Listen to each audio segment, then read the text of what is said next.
peace was good. Welcome to the install my CD collection. This is part 33. This is gonna be a big one. So I don't know if you guys remember, but I did a video, a PSA, maybe like a week and a half ago, where I showed you guys a big haul I did on FYE a couple weeks ago. Well, that same Saturday that I did that at FYE, I actually ordered a CD lot of albums from eBay that's closely deal with Wu affiliated albums, like people like Sunz Gravediggers, Killer Priest, people like that, Killarmy. I'll be showing that in the review in this CD. I mean in this video, as well as the stuff that I got from FYE.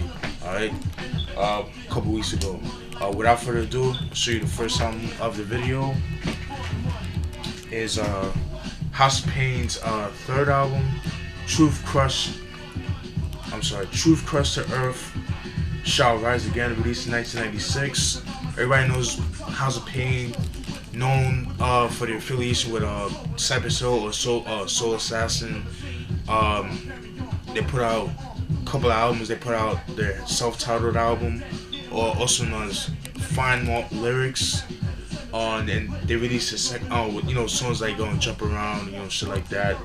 And then it came out with the second album, same as it ever was, released in 1994, with singles Who's the Man, which, that album to me is like one of my favorite albums from them.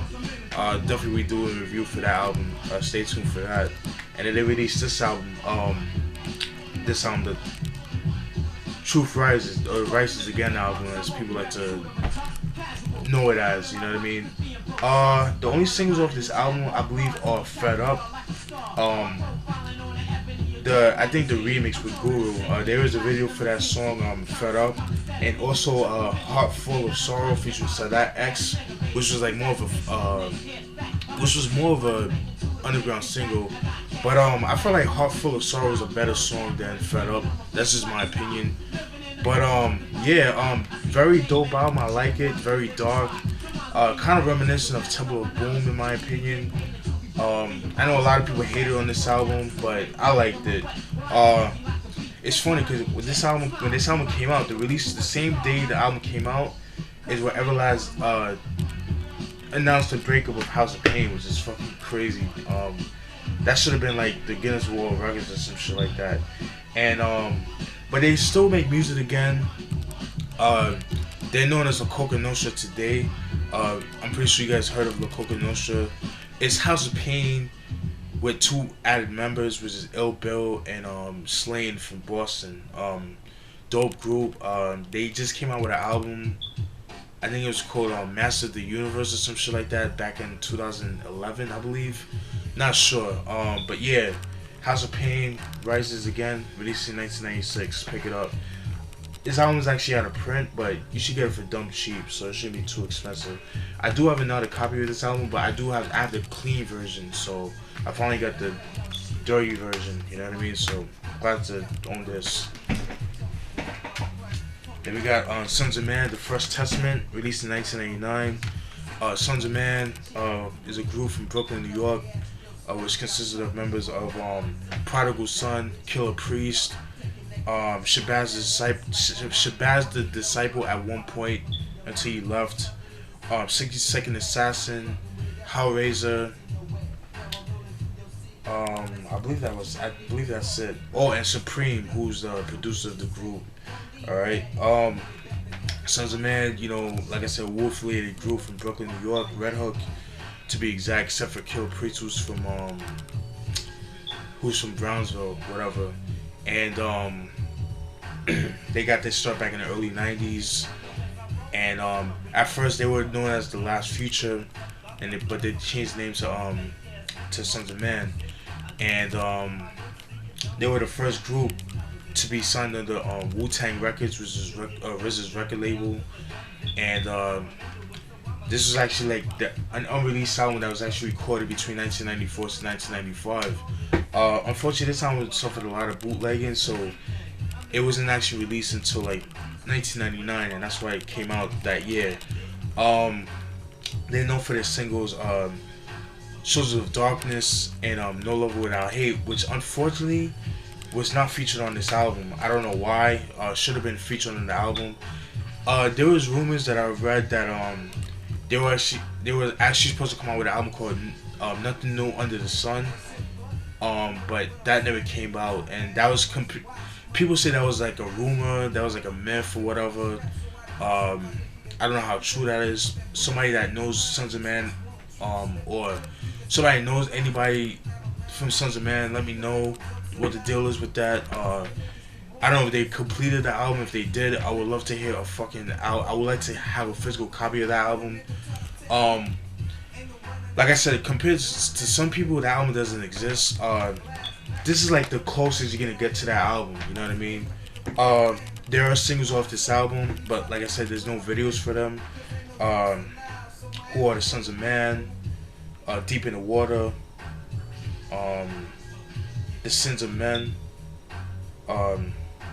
And I believe that was it. I believe those are the singles off the album. Sins of Men, in my opinion, yo, Shabazz the Disciple had the illest verse in that song. That's just my opinion. But yeah, very dope. If you guys like real dark, gritty, woo beats from the mid 90s, then you'll definitely enjoy this album. If you guys liked Royal Fam's Black Castle album, then you'll definitely enjoy this album. This album was actually out of print. I believe this was independent. This was independent release. It was sold. It had like a limited release. You probably see it in stores. It was like more of a street album. But yeah, glad to own this album. This album was actually featured on the lot that I was telling you guys about. But this is Sunz of Man, the First Testament, released in 1999.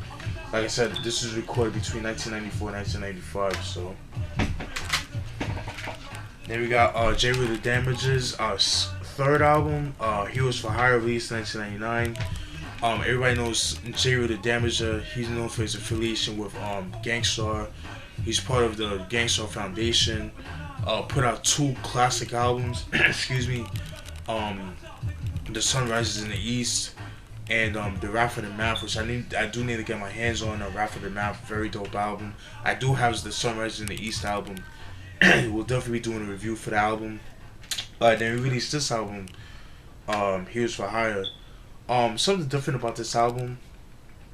There's no Primo beats, you know what I mean? Because him and like Gangstar had a little falling out back in the mid '90s, due to the fact that Jeru had beef with Biggie, and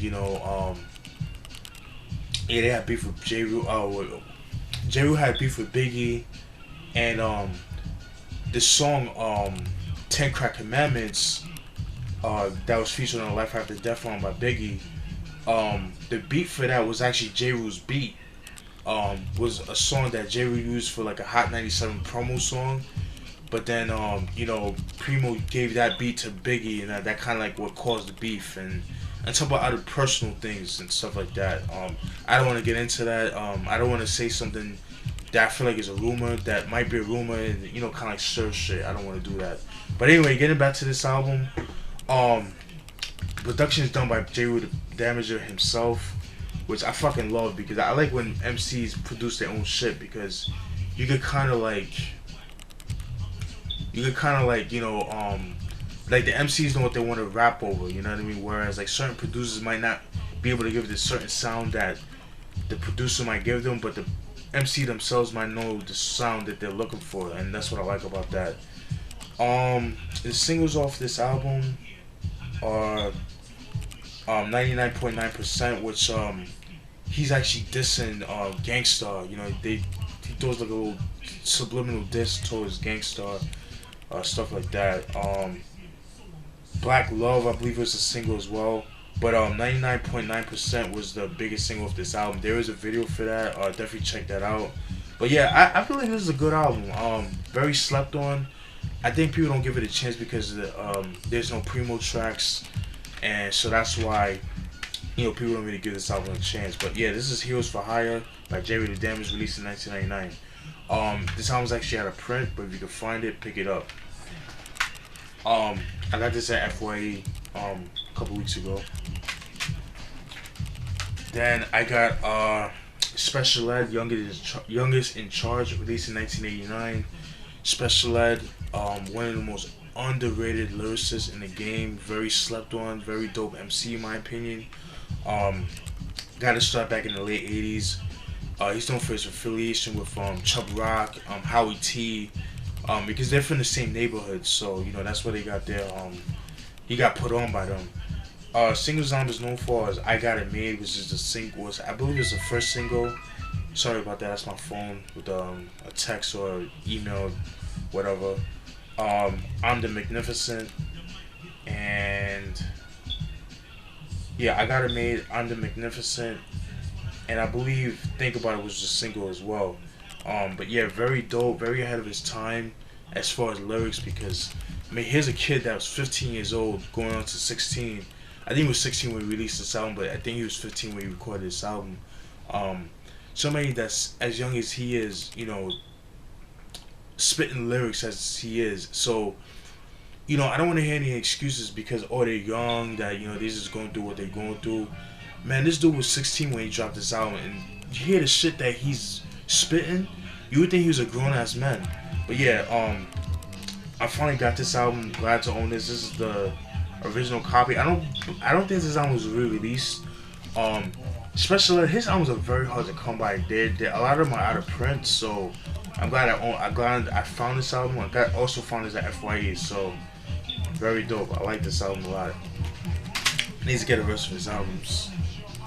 Then, in my opinion, I feel like it's the holy grail, the creme de la creme of the whole batch is Kass's first album, Soul on Ice, released in 1996. Kass, an MC from LA, California. Got to start back in the early 90s, I believe in 93, 94. He was part of a group called Western Hemisphere. There is a I believe the first thing he came out with was there was two singles he came out with back before this album. Won't Catch Me Running, Remain Anonymous, Jack Frost, which was like more like an underground single. There is a demo version of this album, but obviously it never came out. You could probably find it on the internet. I do have it. I downloaded it years ago. I love that shit. It's very gritty. It's very dark. I kind of wish Kass would release this album, but that's not gonna happen. I'll tell you why. Re-release this album, come up with a double disc and come with the demo version. That would be fucking sick, but that's never gonna happen. And in 1996 he released this album. The singles off this album are Soul on Ice and Soul on Ice, Miami Life, and Anything Goes. So there were 3 singles off this album. Very dope album. This album is like highly sought after. Expect to pay at least $30 to $40 or even more for this album. I got lucky and I found this at FYE for like $19.99. I was willing to buy the album. I mean, that's how much I wanted this album. But yeah, Kass, Soul on Ice, highly recommend. If you could find this album, definitely pick it up. Very dark, ahead of its time. Very lyrical. Kass definitely underrated. Definitely dope. Nowadays he doesn't put out as good music as he does back in the 90s, but yeah, if you can find this album, definitely pick this album up. It's definitely worth the money. Soul on Ice, released in 1986. The reason why he won't be able to release this album again, re-release this album, is because him and Priority Records had like a little beef going on, label politics and shit like that. So yeah, that's why you'll never. This album will never. Will never see the light of day as far as like as a re-release. You know what I mean? Hopefully that would be dope. Hopefully they could resolve that and they could release this for the fans that actually want this album, but who knows. But this is Kass Soul on Ice, released in 1996. Then we got Killarmy with their first album, Silent Whimpers for Quiet Wars, released in 1987. Fucking dope title. That would be dope for a movie. Somebody out there that got an ill brain would use this as a movie title. You know what I mean? But obviously give them royalties for that. Another Wu affiliated group. Members of the group consist of Beretta 9, Ninth Prince, which is RZA's younger brother, Lord, Don Pacino, who's my favorite member of the group. One of them, Killer Sin, my favorite member, my two favorite members, Don Pacino and Killer Sin. By the way, Killer Sin, hold your head up. This nigga always stay in jail. Like he's always in trouble with the law or some shit like that. Yeah, Don Pacino, Killer Sin, Lord, Beretta 9, Ninth Prince. I believe 7th Ambassador. I could be wrong about that. And I believe that's it. And obviously 4th Disciple. Yes, another Wu affiliated group that was that's part of Wu-Tang, that was signed on the Wu-Tang Records, RZA's record label. Singles off this album are Wake Up, which was a single, Swinging Swords, which was the first single off the album, which came out back I believe back in 1995.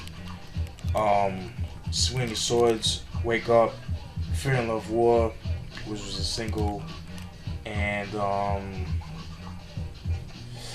what are those? There's like 4 singles. Fear, Love, War, yeah, Wu Renegades, Swinging Swords, yeah, Wake Up, Fear and Love, War, Wu Renegades, and Swinging Swords, which was the 4 singles. And very dope, very dope. My favorite album for them. Yeah, definitely recommend it. Definitely check it out. If you see this, don't hesitate to pick it up. I could have bought it years ago, but I never picked it up, and kind of regret it because, you know, it was actually hard to come by, and I finally got my hands on this. But this is Killarmy, Silent Weapons for Quiet Wars, released in 1987. Pick it up. And we got Ghostface Killah's 4th album, Pretty Toney. The Pretty Toney album released in 2003. This is when he was under Def Jam Records. Everybody knows Ghostface Killah. He's part of Wu-Tang. Put out classic albums like Iron Man, which is my favorite Ghostface album. Supreme Clientele. They released Bulletproof Wallets. What's that thing I did a review of? I'm not sure. Could be wrong about that, but I will do. If I didn't do a review, I will definitely do a review on that. They released this album, Ghostface Killah's the Pretty Toney album. Excuse me. The singles off this album, there's only 2 singles. Tush featuring Missy Elliott and Run featuring Jadakiss. I love that song Run featuring Jadakiss. There's a video for that. The remix version is on the video, which is featuring an MC called Khan from Baltimore. But yeah, this is actually this album. I'm gonna say that for the review. That's all I'm gonna say about this album. Ghostface Killah, Pretty Toney album. Then we got Terror Fabulous, Yaga Yaga, released in 1994. This is his 2nd album. Terror Fabulous, Jamaican DJ from Jamaica, obviously. A lot of people like to compare him and Buju Banton due to their voice, because they do sound a lot alike, you know what I mean? Known for his biggest single of his album and his career, Action featuring Nadine Sutherland. There was a video for that. Very big song back in the early 90s, back in like 92, 93. Even though this album came out in 94, but I believe that song Action came out 2 years prior. I think back in like 92, I think. But yeah, very big song. You could play this in the summertime. It was definitely a summer hit. You play this in any like people's backyards, and you know, you definitely gonna be dancing. You can definitely be grinding on some thing, you know what I mean? But yeah, very dope album. Fucking when, you know, dancehall was dope in my opinion, you know what I mean? Yaga Yaga by Terror Fabulous, released in 1984. Yeah, Action and Yaga Yaga was a single off the album. If you check on YouTube, I think they have it. I'm not sure, but the Beat Miners remix of Yaga Yaga, whoo, fucking sick. If you can find that single, if you can find that version on YouTube, definitely check that out. Highly recommended. But yeah, Terra Fabulous, Yaga Yaga, released in 1994. Let me see how much time I have left. Alright, I'm gonna go through these fast. Alright. Willie D, I'm going out like a gangster. I'm going out like a soldier, released in 1992. You know, he was the lead member of Ghetto Boys at one point. They had a falling out, so he decided to go solo. Released mad albums. He released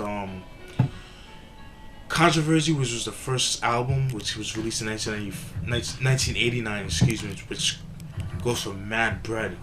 And he released this album, I'm going out like a soldier, released in 1982. Singles off this album are Clean Up Man and You Still a Nigga, which they do have a video for. I'm glad I found this because a lot of his albums are actually out of print and very hard to come by. A lot of the albums, like their earlier albums, are hard to come by. But yeah, I'm glad I found this. I got this at FYE as well. I got this for $7.99, so I got lucky off this album. Glad to own this album. Willie D, I'm Going Like a Soldier, released in 1992. OC and AG of DITC fame, with Oasis, their collab album. Everybody knows OC and AG. OC from DITC, AG from Showbiz and AG, and also from DITC. They finally came out with an album back in 2009. Singles off this album is Two for the Money, which they do have a video for. Definitely check this album out. OC, Oasis.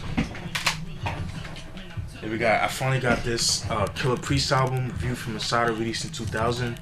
This is the second album. The only singles off this album is What Part of the Game featuring Raskaz. They do have a video for.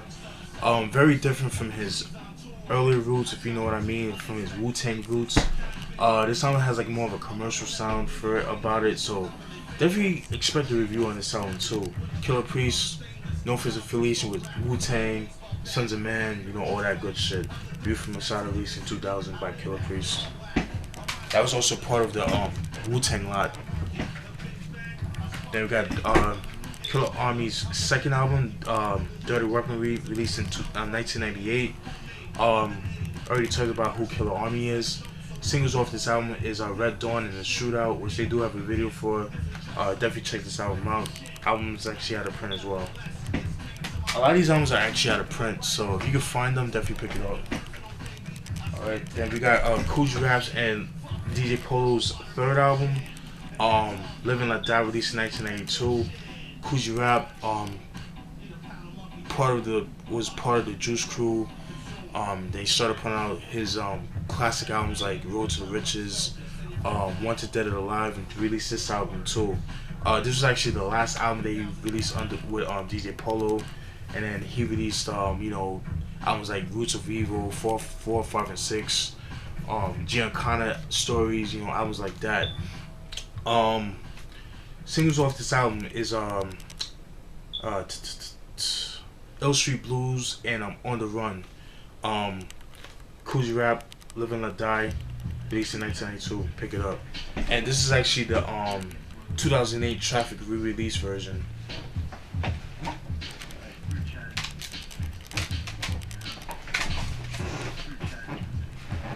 Alright, go through these fast. My bad. Big Noyd's first album, Episodes of Hustla, released in 1996. Big Noyd, MC from Queensbridge, Queens, known for his affiliation with Mobb Deep.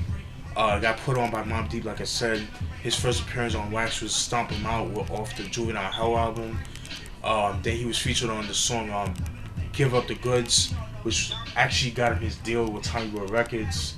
Then he released this album, Big Noyd, Episode of a Hustla. Releases the same year as Hell on Earth, which you guys know is my favorite Mobb Deep album. The only singles off this album is Recognize and Realize, the remix, and Usual Suspects. this album is interesting with this album because it was actually supposed to be longer, as like 11 tracks. But what ended up happening was he got arrested for he had to do a bid for attempted murder. He beat it obviously, but I mean he had to serve time, but did time for attempted murder, got out, and then that's why the album's like a lot more short. If you guys like albums, like if you like the Hell on Earth album production wise, then you'll definitely enjoy this album. Episode of Hustla by Big Noyd, released in 1996. And this is the original version. This is not the Traffic re-release version that came out, I believe, in like 2011. Then we got Alchemist, the Cut Room Floor 2, Volume 2 album, released in 2008. This is a compilation album of songs that he's recorded with people that never was never featured on any songs, that was just like unreleased, and then he's just putting them out like that and stuff like that.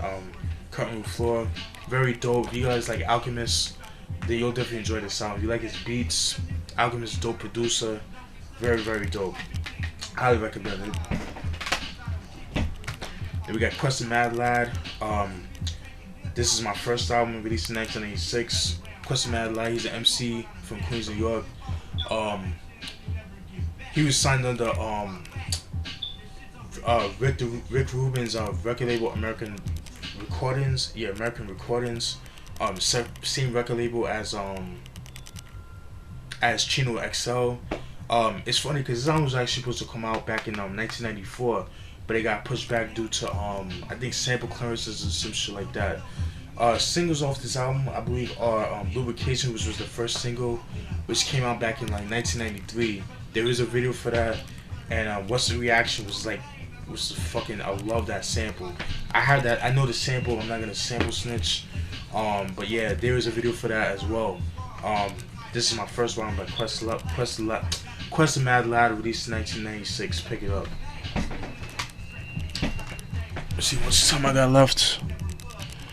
Alright, I'm gonna cut it short. I got like 4 more albums left, so I'm gonna cut it short like that. Stay tuned for part 2, but I'm gonna call it part 33, I believe. No, 34. Alright, hope you guys enjoyed that review. I mean that CD collection. Stay tuned for more videos. Peace.